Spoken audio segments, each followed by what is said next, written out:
लक्ष्मी नारायण श्रीमन्नारायण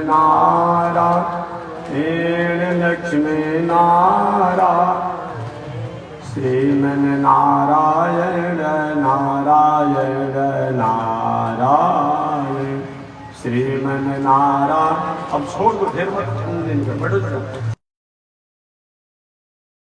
नारायण नारायण नारायण श्रीमन्नारायण भवतारायण श्रीमन्नारायण भवतारायण लक्ष्मी नारायण नारायण नारायण लक्ष्मी नारायण नारायण नारायण। बोले श्री लक्ष्मी नारायण भगवान की अनंताचार्य कृपया वेदांत द्वयपारगम रामकृष्णांग्रिसद्भक्तं विश्वक्सेन मुनिं भजे काषायं यज्ञसूत्रं शुचिवपुषि तथा चोर्ध्वपुण्ड्रं च बाले यस्यास्ते दक्षहस्ते कलिकुमतिगिरीन्द्रेन्द्रवज्रं त्रिदण्डं संसाराग्निप्रशान्त्यै मृतजलममलं दारुपात्रं पवित्रं श्रीविश्वक्सेनसूरे पदकमलयुगं श्रेयसे संश्रयामि लक्ष्मीनाथसमारम्भां नाथयामुनमध्यमाम् अस्मदाचार्यपर्यन्तां वन्दे गुरुपरम्परां। नारायणाय विद्महे वासुदेवाय धीमहि तन्नो विष्णु प्रचोदयात्। महालक्ष्म्यै च विद्महे विष्णुपत्न्यै च धीमहि तन्नो लक्ष्मी प्रचोदयात् तन्नो लक्ष्मी प्रचोदयात्। परमाराध्य श्री लक्ष्मी नारायण भगवान नित्य वंदनीय पूज्य गुरुदेव श्री त्रिदंडी स्वामी जी महाराज के जुगल चरणों में कोटिशः नमन। भगवत भागवत आचार्य कैंकर्य पारायण महानुभाव, पिछले दिन निवेदन किया गया था मानव जीवन में धर्म की आवश्यकता। मानव जीवन में धर्म का महत्व उसी प्रकार से है जैसे हमारे शरीर में प्राण का महत्व है। शरीर से प्राण निकल जाता तो शरीर का कोई महत्व नहीं रह जाता है। इसको फूंक दीजिए, फेंक दीजिए, गाड़ दीजिए, बस यही काम है। जब तक हमारे आपके शरीर में प्राण है हम सभी प्रकार के संसारिक क्रियाओं में दिनचर्या में हम रहते हैं।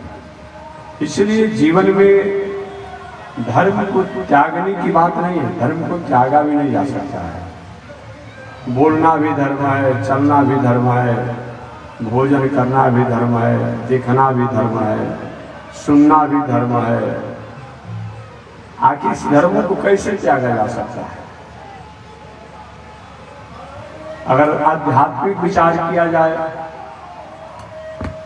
शास्त्र ने, महापुरुषों ने, मनुष्यों ने जिन कर्मों को करने की आज्ञा दिया उन कर्मों को करना, और जिसको महापुरुषों ने, मनुष्यों ने जिस कर्म को करने से निषेध किया उसका नाम धर्म है। अगले शब्दों में धर्म के द्वारा हम अपने स्वरूप, संस्कृति और संस्कार को जान पाते हैं। जब जब भी जिन लोगों ने धर्म को त्याग किया उनके जीवन में साधन भी आए, संसाधन भी आए, परंतु जीवन में स्वरूप का ज्ञान नहीं हुआ, जिससे अपने को असमाप्त हो गए। लंकेश रावण के पास सब कुछ था, साधन का अभाव नहीं था, संसाधन का अभाव नहीं था, विद्या का भी अभाव नहीं था, परंतु लंकेश रावण के पास धर्म का अभाव था। आपके महाराज जी वो भी तो जग करता था, वो भी तो शंकर जी की पूजा करता था। देखिए, पूजा करना बहुत बड़ी बात नहीं है, याद रखिए, तीर्थ व्रत करना बहुत बड़ी बात नहीं है। हमारा लक्ष्य और उद्देश्य क्या है, इसके अनुरूप अगर हम तीर्थ करते हैं, व्रत करते हैं, यज्ञ करते हैं, तो उसको धर्म माना जाएगा। आपने लंकेश रावण के पुत्र मेघनाथ का नाम सुना होगा। वो जग किया, जग कैसा कर रहा था? काले काले बकरे को अग्नि में हवन कर रहा था। क्यों कर रहा था? कैसा अगर हम करेंगे, इसके द्वारा हमारे पास बल प्राप्त होगा और हमेशा हमेशा के लिए मृत्यु के देवता यमराज पर मेरा कब्जा रहेगा। कोई भी कर्म दूसरे को परेशान, दूसरे को नुकसान और दूसरे को घाटा पहुंचाने के लिए अपने स्वार्थ में होता है, वह कर्म होने के बाद भी अकर्म कहलाता है। जिस कर्म के द्वारा हमारा भी भलाई हो, हमारा भी भला हो, समाज का भला हो, राष्ट्र का भला हो, प्रकृति का भला हो, प्राणियों का भला हो, तब तो उस कर्म को कर्म कहा जाता है। लेकिन जिस कर्म से केवल अपने भला की बात आती हो, समाज, संसार, प्राणी, प्रकृति, सृष्टि, समष्टि का ह्रास होता हो, वह कर्म होने के बाद भी कर्म नहीं कहा जाता। चाहे लंकेश का कर्म हो या उपासना हो, आराधना हो, साधना हो, चाहे मेघनाथ का हो, ये सभी इसी प्रकार की साधना आराधना करते थे। आपने सुना होगा, हिरण्यकशिपु जब तपस्या कर रहा था हिमालय की कंदरा में जाकर के, तो तपस्या के फलस्वरूप ब्रह्मा जी आए। ब्रह्मा जी ने वरदान मांगने कहा कि महाराज हमको ऐसा वरदान दे दीजिए कि मैं दुनिया के लोगों को मारूं, मुआऊं, समाप्त कर दूं, लेकिन हमें कोई न मारे, हम अजय अमर बना रहे। ब्रह्मा जी ने कहा, अजय तो मैं ही नहीं हूं, अमर तो मैं ही नहीं हूं, दीर्घायु कर सकता हूं, नहीं महाराज आपको वरदान तो देना पड़ेगा।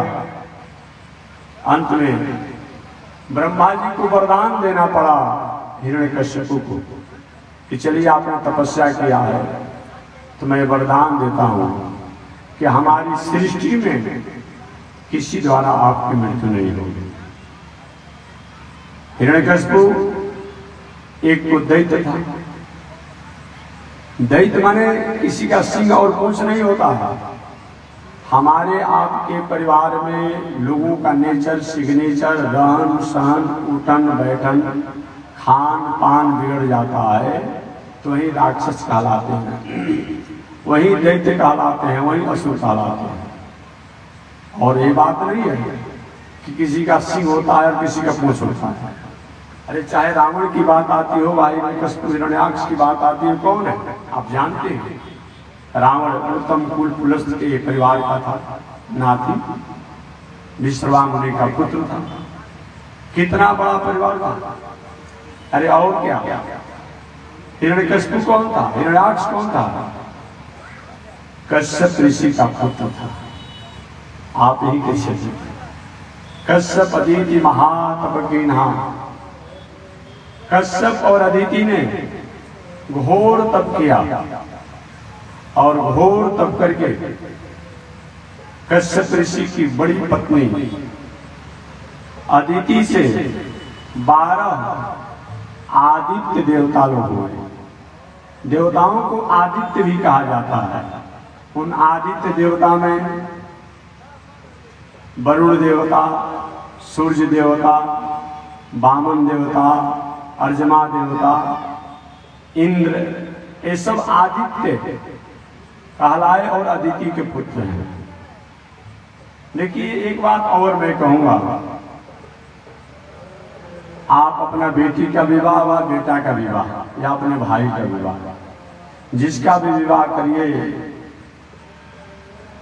कुछ सिस्टम भले ही कम व्यवस्थित हो, सिस्टम माने समझते हो कि दान रहे, कुछ कम मिले, लेकिन संस्कारी घर में अपने बेटा बेटी का विवाह कीजिए।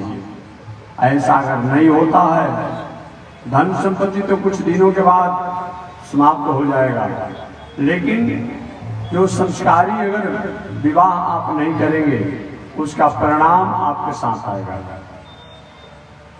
कश्यप ऋषि का सबसे बड़ा विवाह अदिति के साथ हुआ, जिनसे 12 आदित्य देवता लोग हुए।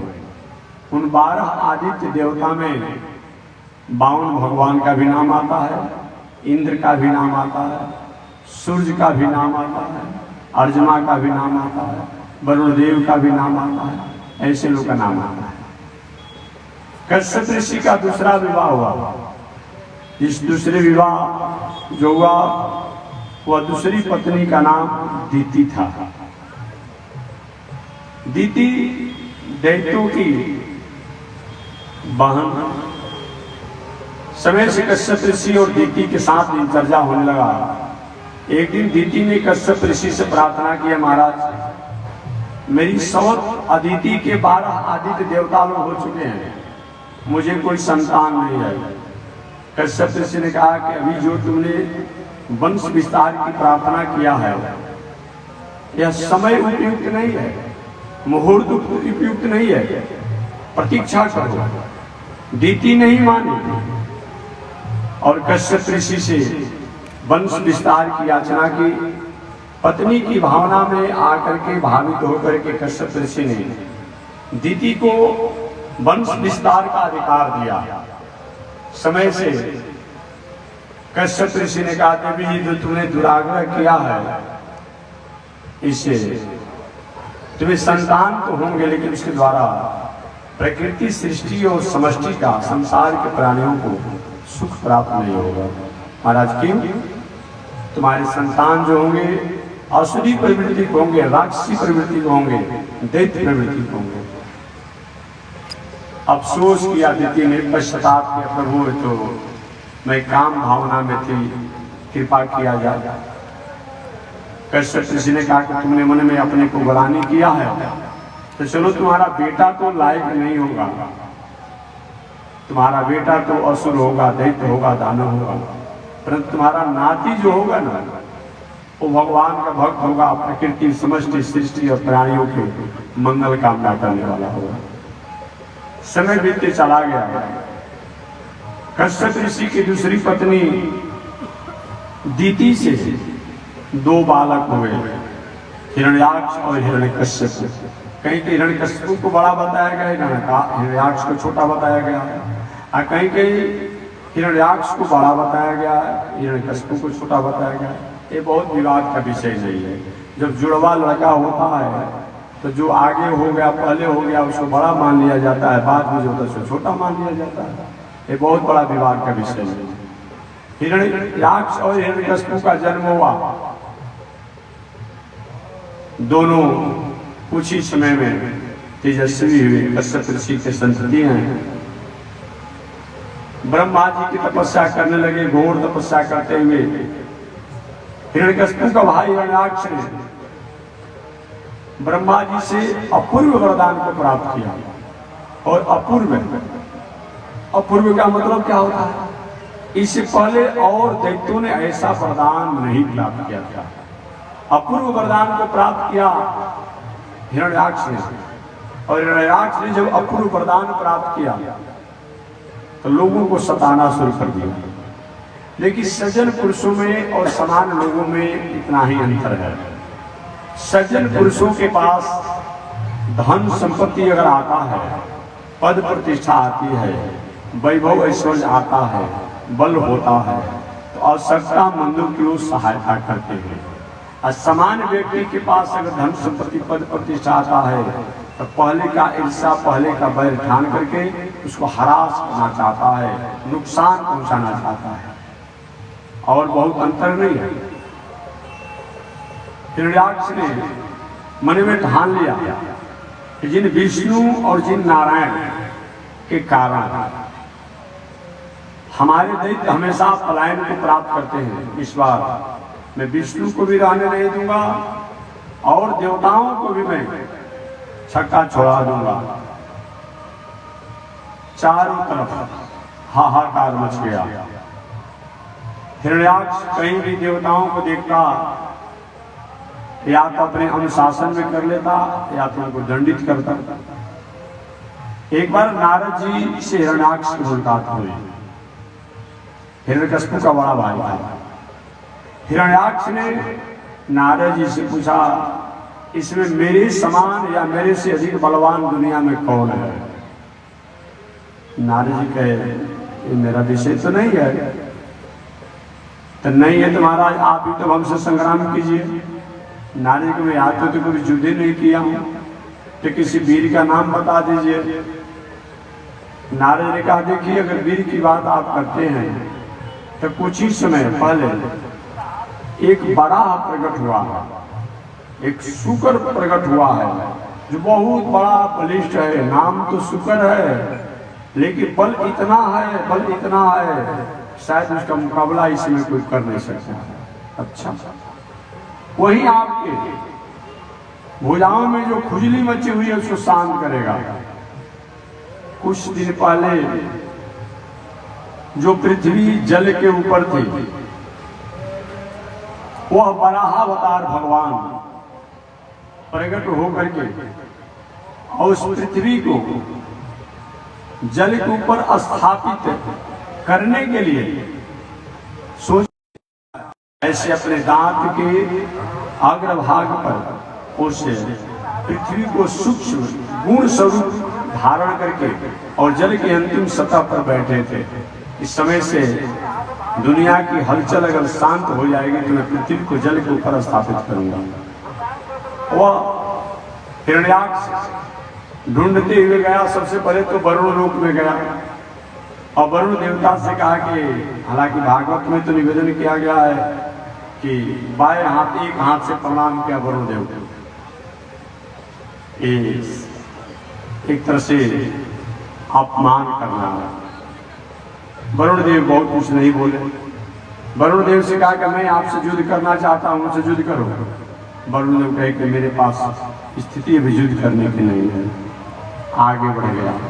जल की तरंगों को फाड़ते हुए हिरण्याक्ष वहां गया जहां शुकर अवतार, सुअर के अवतार लेकर भगवान अपने दांत के अग्रभाग पर पृथ्वी को सूक्ष्म रूप में आधार दिए थे कि समय से जल के ऊपर स्थापना करूंगा। हिरण्याक्ष जाकर के वराहावतार भगवान को बोलना शुरू किया, अरे यहां पर आकर के छुपा हुआ है, क्या तुम समझा कि यहां आ गए तो कोई नहीं आएगा? भगवान कुछ बोले नहीं, आगे बढ़ गए। जल नहीं पुनः वहां गए और कहा कि अरे सुअर हमसे बोल क्या सकता है?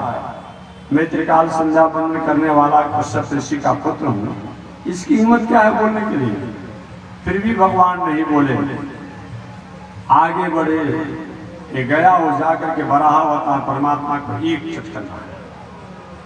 भगवान विचार के कभी इसको कुछ प्रतिकार करना चाहिए, अन्यथा इसका मनोबल बढ़ जाएगा। वही वराहावतार परमात्मा ने हिरण्याक्ष के साथ संग्राम किया, घोर संग्राम हुआ। अंत में हिरण्याक्ष का वध हुआ।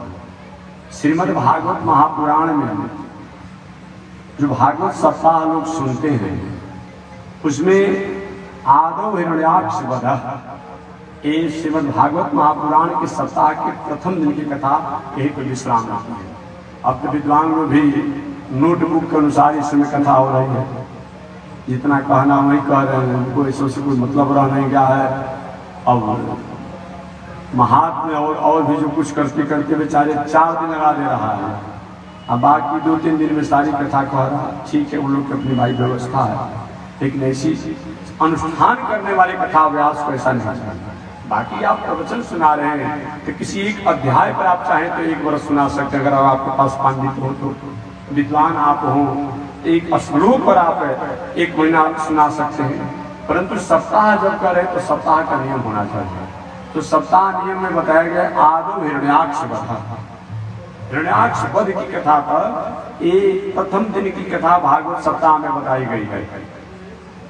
हिरण्याक्ष का वध हुआ और हिरण्याक्ष के वध के बाद भगवान वराह अवतार पृथ्वी को जल के ऊपर स्थापित किए। कभी आपने विचार किया, हम लोग पत्थर, माटी, चुपड़ा, कंकड़ अगर जल में फेंकते हैं तो जल में नीचे डूब जाता है। भगवान वराह अवतार ने पृथ्वी को जल के ऊपर स्थापित कर दिया है। कितना उनका बड़ा गुण है, चाहे 1000 फीट नीचे हो, 10,000 फीट नीचे हो, 20,000 फीट नीचे हो, जल की सतह होती है, ऊपर पहाड़ हो, पर्वत हो, भूमि हो, जो कुछ भी रहता है।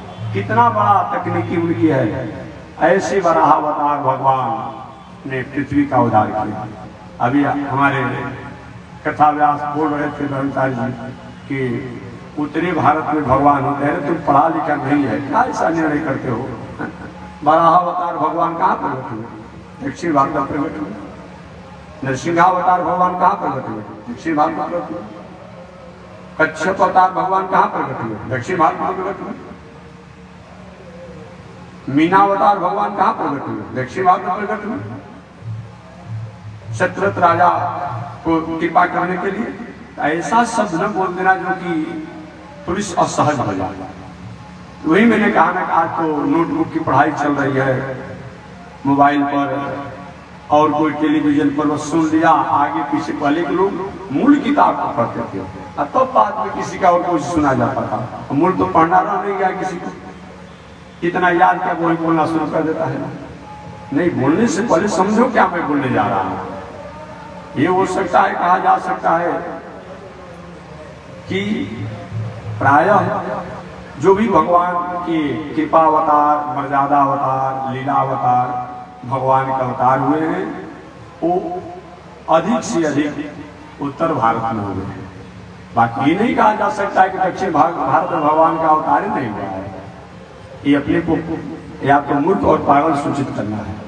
नहीं पढ़े हो तो मत ऐसे बात बोलो। तो मैं निवेदन करना चाहता, मैंने 2, 4, 5 बताया ना। सकृत श्राद्धे वैवस्वनु,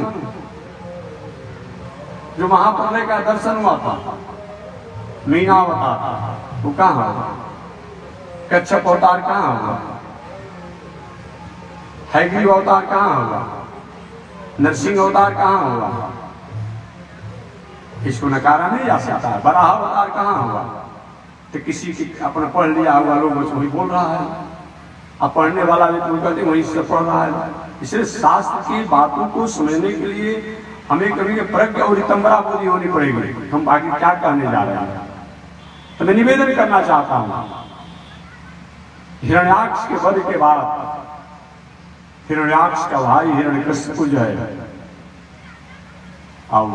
देवताओं से, सज्जन पुरुषों से, विष्णु से बैर ठान लिया और घोषणा किया, न होतव्यम न दातव्यम। कोई हवन नहीं करेगा, कोई दान नहीं करेगा, कोई पूजा नहीं करेगा, कोई पाठ नहीं करेगा। चारों तरफ हाहाकार मच गया। हर किसी को आवश्यकता हो पूजा करने के लिए तो मेरे नाम पर करना चाहिए, मैं ही सब कुछ हूं। हिरण्यकशिपु घोर तपस्या किया। घोर तपस्या करने के बाद ब्रह्मा जी द्वारा वरदान प्राप्त किया कि ब्रह्मा की सृष्टि में मेरी मृत्यु नहीं हो। ब्रह्मा जी ने वरदान भी दे दिया। अत्याचार की अंतिम सीमा को पार कर गया हिरण्यकशिपु।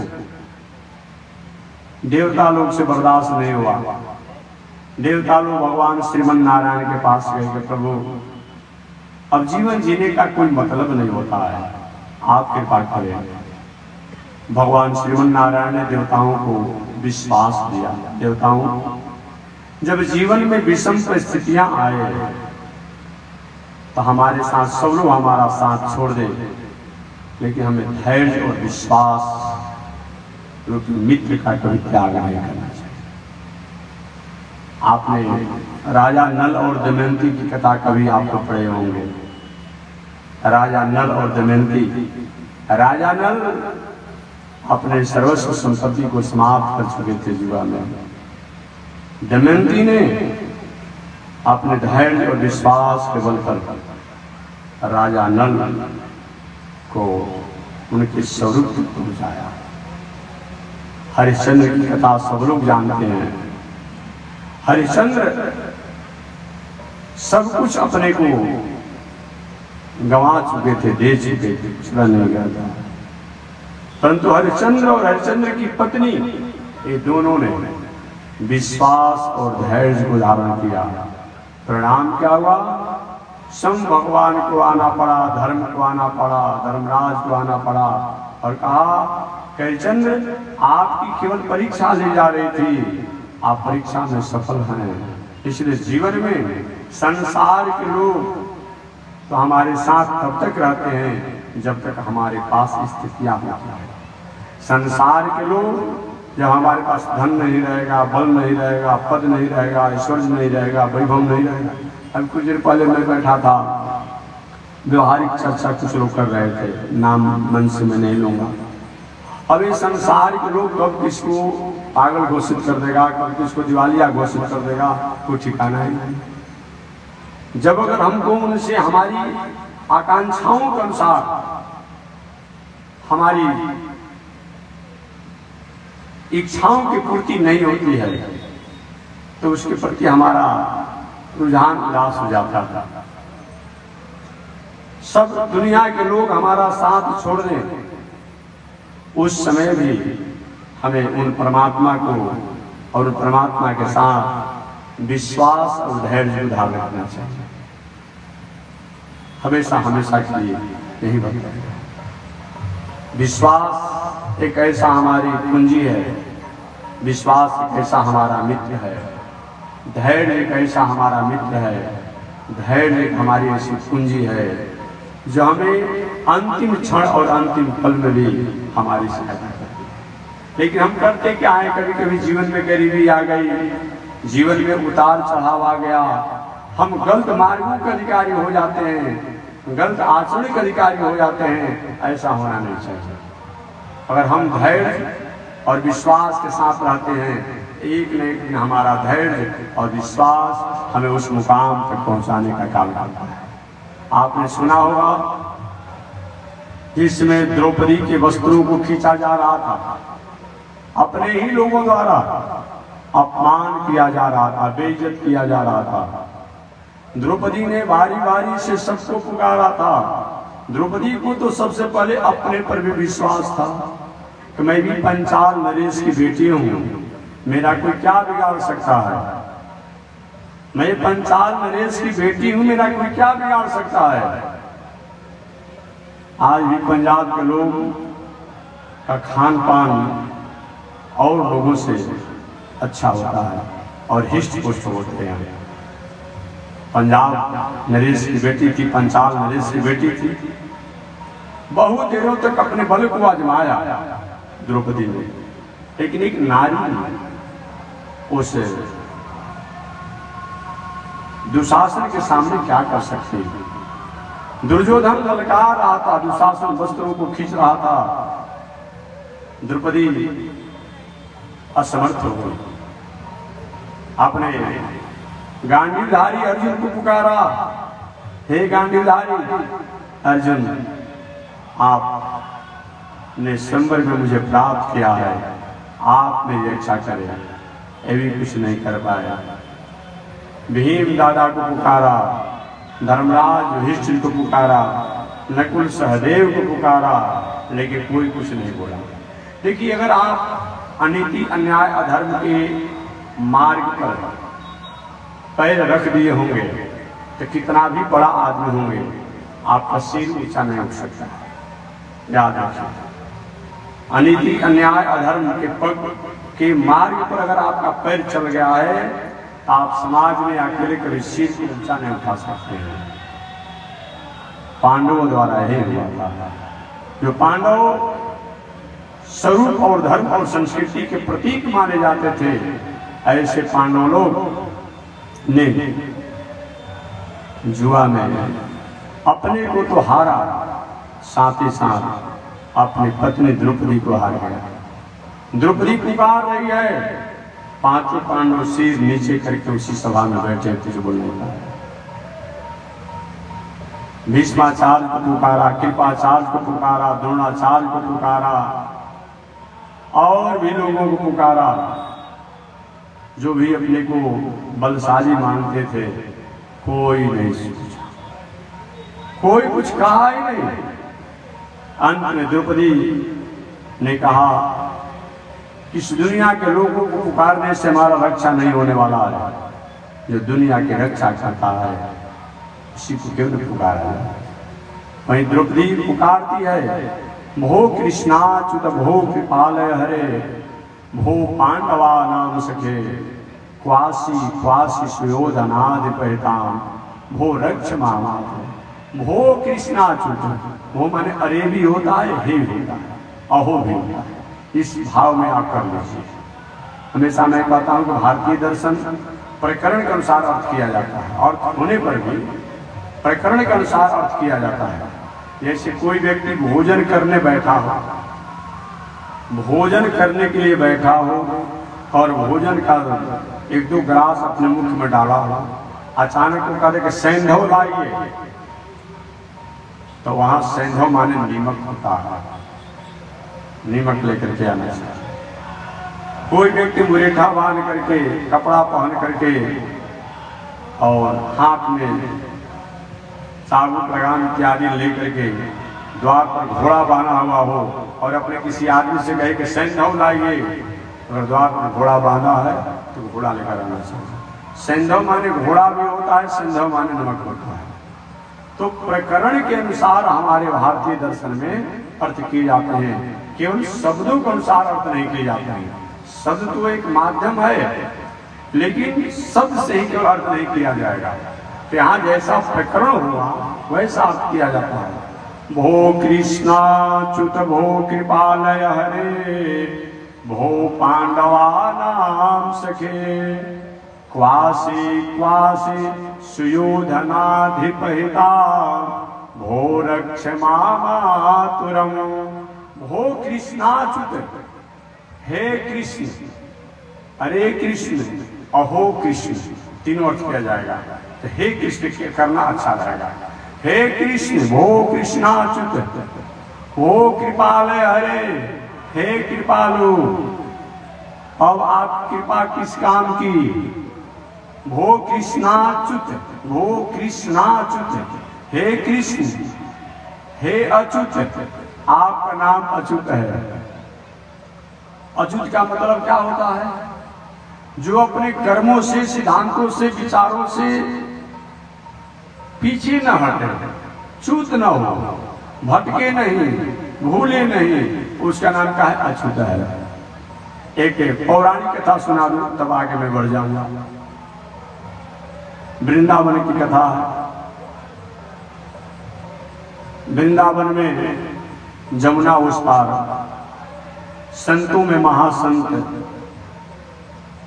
दुर्वासा जी अपना डेरा डाले थे जमुना उस पार, परली उस पार, कि बहुत दिनों तक मैं अब वृंदावन में रहूंगा, परली उस पार, जमुना उस पार रहूंगा। भगवान श्री कृष्ण उस समय वृंदावन में निवास करते थे। गोपियों के मन में भावना आया, बहुत उच्च कोटि के संत हैं दुर्वासा जी, इनको चल करके प्रसाद पवाया जाए, भोजन पवाया जाए। सभी गोपियां अपने अपने घर से जैसी व्यवस्थाएं थी उन व्यवस्थाओं के अनुसार पकवान बनाए। किसी ने राबड़ी, किसी ने खीर, किसी ने मालपुआ, किसी ने पुआ, किसी ने पूरी, जिसकी जैसी व्यवस्था थी बना करके अपने अपने थाल में लेकर के जमुना जी के तट पर गए। जमुना उस पर संत दुर्वासा को भोजन कराने के लिए। जमुना जी में उस समय जल का उफान था। जमुना जी की जल अपनी सीमा से आगे थी, ऊपर थी। लौट करके सब भगवान श्री कृष्ण के पास आ गए और भगवान श्री कृष्ण कहा कि हम लोग भोजन पकवान बना करके संत दुर्वासा को उस पार भोजन कराने के लिए, प्रसाद पवाने के लिए ले जा रहे हूँ, लेकिन जाए कैसे, जमुना जी में तो जल है उफान पर। भगवान श्री कृष्ण ने कहा कि जाओ जमुना से कह दो कि हे जमुना, अगर कृष्ण अच्युत हैं, अपने कर्मों से कभी च्युत नहीं होते हैं, पीछे नहीं हटते हैं, भागते नहीं हैं, तो आप जल सीमा में हो जाए। जो जितनी अवस्था की उम्र की लंबी हैं, छोटी हैं, उन सभी गोपियों के घुटने के नीचे जल हो जाइए। जो जैसे हैं, बड़ी गोपियां हैं उनके घुटने पर, छोटी गोपियां उनके घुटने जैसा हो जाए। जाकर के सभी गोपियों ने कहा कि हे जमुने, अगर सही में कृष्ण अच्युत हैं, आप आन हो जाइए, अपने सीमा में हो जाइए। आज सही में जमुना जी का जल जो है सीमा में हो गया। सभी गोपियां पकवान लेकर के और संत दुर्वासा के पास गई और जाकर के उनको वो भोजन कराया, प्रसाद पवाया, अनेक प्रकार के पकवान। प्रसाद भोजन पवाने के बाद लौटने लगी। अब पुनः जमुना जी के तट पर उस पार से जब आई तो देखी कि जमुना में वही उफान है, वही लहरें हैं, वही जल की अधिकता है। और कैसे क्या किया कि उस पार तो कृष्ण कह करके आ गई, पुनः दुर्वासा जी के पास गई। महाराज जी, हम आपको प्रसाद पवाने के लिए आए थे, अब हम जाएं कैसे? क्या हुआ? अरे जमुना जी में अथाह जल है, हम कैसे पार करूंगा? कि उस पार से कैसे आई थी तुम लोग? तो उस पार हम लोगों ने कृष्ण के पास जाकर कहा कि द्वारिकाधीश तो थे नहीं उस समय, हे कृष्ण, हम संत दुर्वासा की सेवा में जाना चाहते हैं खिलाने के लिए। तो कृष्ण ने कहा था कि जाकर कहो जमुना से कि अगर कृष्ण अच्युत हैं तो तुम ठार हो जाओ। दुर्वासा ने कहा अच्छा ये बात है, तो जाकर जमुना से कह दो कि हे जमुना, अगर दुर्वासा दुख की ही आशा करते हो तो आप ठार हो जाइए। गोपियां तो कुछ देरों के लिए हैरान हो गई कि हमारे सारे पकवान खा गया, कहते हैं दुख की आशा करते हैं, नाम का दुर्वासा है। तो दुर्वासा का मतलब क्या होता है? मिल गया तो पकवान राबड़ी मिष्ठान सब पा लिए, और नहीं मिला तो कोई कामना नहीं है, तो वही तो दुर्वासा है। अर्थात किसी की आशा नहीं, आशा एक राम जी की दूजी आशा छोड़ दे, नाता एक राम जी से दूजी नाता छोड़ दे। फल आस त्याग सब काम करते रहिए, सीताराम सीताराम सीताराम ये होना चाहिए। जहां ले चलोगे वहीं मैं चलूंगा, जैसे रखो नाथ वैसे रहूंगा। प्रभु आपकी कृपा से सब काम हो रहा है, करते हो कन्हैया मेरा नाम हो रहा है। कर्म तो हम करेंगे लेकिन ईश्वर उन परमात्मा की भावना को ओत रहेंगे। तो मैं निवेदन करना चाहता हूं, इसलिए भगवान का एक नाम अच्युत है। भो कृष्णाच्युत भो कृपालय हरे, भो पांडवा नाम सखे, क्वासी क्वास सुयोधना नृपहिता, भो रक्ष मातुरम। भो कृष्णाच्युत, हे कृष्ण। भगवान का एक नाम कृष्ण भी है। क्यों कृष्ण है? कृष्ण किसे कहा जाता है? करसती इति कृष्ण, जो अनादिकाल से हमारे जीवन में अस्मिता है, अविवेक है, और सौहार्द है, और सहनता है, और मानवता है, उनको जो खींच ले, दूर कर दे, उनका नाम कृष्ण है। एक कृष्ण का मतलब होता है सांवला, काला, जो स्वरूप से भले ही सांवले हो, काले हो, उनको भी कृष्ण कहा जाता है। या और कृष्ण का मतलब कि करसती, जो हमारी अज्ञानता को दूर करके और ज्ञान को जो स्थापित करा दे, उनका भी नाम कृष्ण है। या अटैक्शन इति कृष्ण, जो उनके पास जाए उनको जो आकर्षित कर ले, जैसे चुंबक के पास लोहा जाता है तो चुंबक खींच लेता है, तो जिनके पास जाने पर वे उसको खींच लेते हैं, खींचने का मतलब सतपथ के अधिकारी बना देते हैं, उनका भी नाम कृष्ण है। तब हो कृष्णाच्युत, हे कृष्ण, क्या हमारी कष्ट को आप दूर नहीं करेंगे? क्या दुर्योधन की अज्ञानता को दूर नहीं करेंगे? क्या दुशासन की अज्ञानता को दूर नहीं करेंगे? इसीलिए द्रौपदी ने कृष्ण शब्द का प्रयोग किया। भो कृष्णाच्युत, आप अच्युत हैं और समय में लोगों की सहायता करके अपने को अच्युत का नाम को प्रसिद्ध किया कि आज आप अच्युत नहीं रहेंगे।